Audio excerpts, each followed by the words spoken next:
अस्सलाम वालेकुम वरहमतुल्लाहि वबरकातुहू। क्या हाल चाल है आप लोगों की जनाब। आज मैं आपको ज़बरदस्त सी गाजर गोश्त बनाना सिखा रही हूँ। उसके लिए मैंने बीफ लिया। बीफ के अंदर हल्दी, मिर्च, धनिया, नमक ये डाला, साथ में लहसुन अदरक का पेस्ट डाला। आप चाहें तो चिकन भी ले सकते हैं। इसी प्रोसीजर से बनाना है, अपना पूरा स्टेप बाय स्टेप फॉलो करना है। इसके अंदर हमने प्याज काट के डाली और इसको हमने बंद कर दिया कुकर को। खूब अच्छे से हमारा मसाला भुन गया, ऑयल डाला।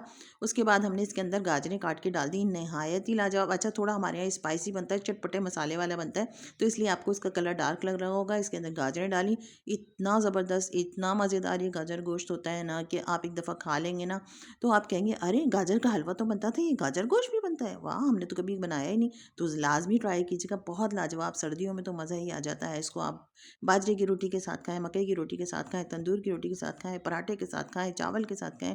इंजॉय करें, मज़ा आ जाएगा आपको। सर्दियों का फ्रेश फ्रेश गाजरें हैं, गाजर गोश्त बनाएं, गाजर चिकन बनाएं, मटन बनाएं गाजर के साथ। गाजर के हलवे को भूल जाएं और आप बनाएं ये गाजर का सालन।